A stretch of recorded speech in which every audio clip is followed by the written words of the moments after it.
John Lusk here of Lusk Archery Adventures. Serious testing, successful hunting. I've got a really cool broadhead to test today. It's by NAP.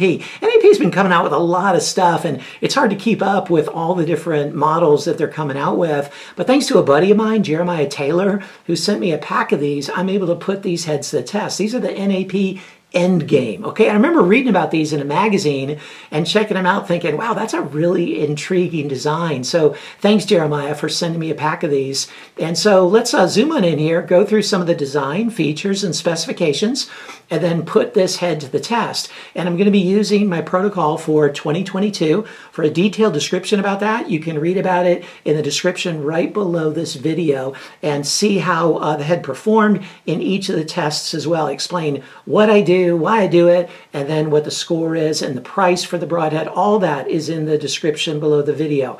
And I'm going to be using my Bowtech CP28 for most of the shots. And I'm also using Bishop FOC King arrows for most of the shots, but the really hard impact ones, I'm using these Bishop Fad Eliminators because they can honestly just handle just about anything. So let's zoom on in here and check out this NAP Endgame. So here's a good look at the Endgame, and man, this is a pretty cool looking design right here. It's 100 grains, and it's basically two pieces. So you have one piece that's this ferrule and tip, all that's one piece, and it's machined out of a grade 5 titanium, and it's got this what they call oversized bone crusher tip. The cutting diameter of that tip is just over ½ an inch. By my measurements, it's 0.54 inches, and really thick, really stout. I imagine that's going to be super durable. It's really pointy and really sharp too. Now, disadvantages, that's not going to be the easiest thing to resharpen. Suppose you could lay it flat on a stone and get a decent edge on it, but it's got a little bit of a curve and it's really thick, so it's not going to be super easy to do that. But the idea of it is it's gonna one, be super durable, and two, it's going to open up a nice hole to allow the shaft to glide through more readily and thus increase penetration. And it also, by putting this so much weight forward like that, it's going to increase your FOC a bit. Now, the blades have a cutting diameter of 1 3/16 inches, so pretty decent size cut.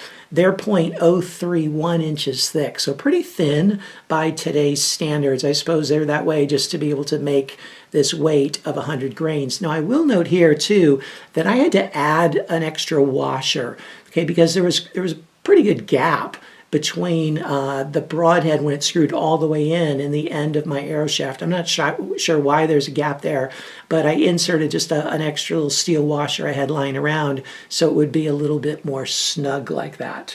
But pretty cool looking head, really eager to put it to the test and see how it performs.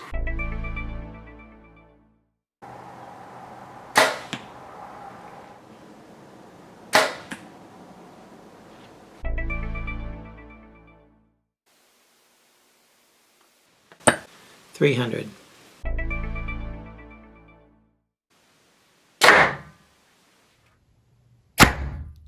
It penetrated 8 3/4 inches. I know it doesn't look like it from this angle, so let me show it from the top so you can see that was the penetration. So here's a better view so you can see it, 8 3/4 inches.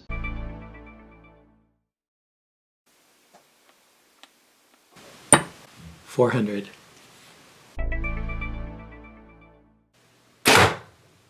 It penetrated through 73 layers. Man, that's really impressive. I think that's the second best penetration of any head I've tested so far. One of the Tooth of the Arrow models penetrated through 74 layers, I believe. Really impressive.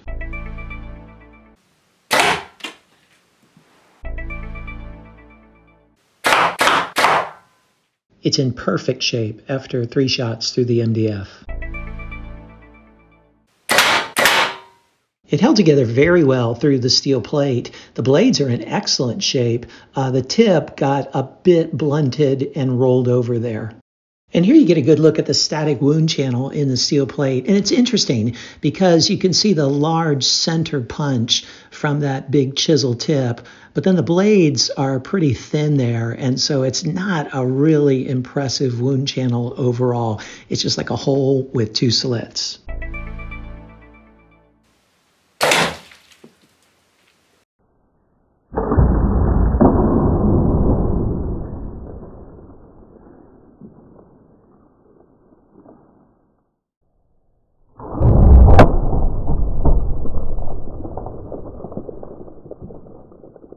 Here's the Endgame after going through the steel plate 2 times, the MDF 3 times, and then embedding in the concrete. And it did embed pretty deeply in the concrete. Almost the entire big tip that they have there went all the way into the concrete. And so only the edges of these front part of these blades went in, but they're still in good shape. And the tip itself is in pretty good shape. I mean, it got a little bit dulled there, but man, held together well. There's a slight wobble to it that you can see there, but other than that, really impressed with the durability here. So what'd you think of the Endgame? Hey, I tell you what, this is something that's worth checking out, okay? Like I said earlier, NAP's been coming out with some cool things, and there's a lot that I really like about this design and like about how it performed. It flew really well, penetrated pretty well, and held up really well. I mean, stuck into the concrete and still was in really good shape. So you check out the score sheet and see how it performed in the areas that matter to you the most and see if it might be a good fit for you.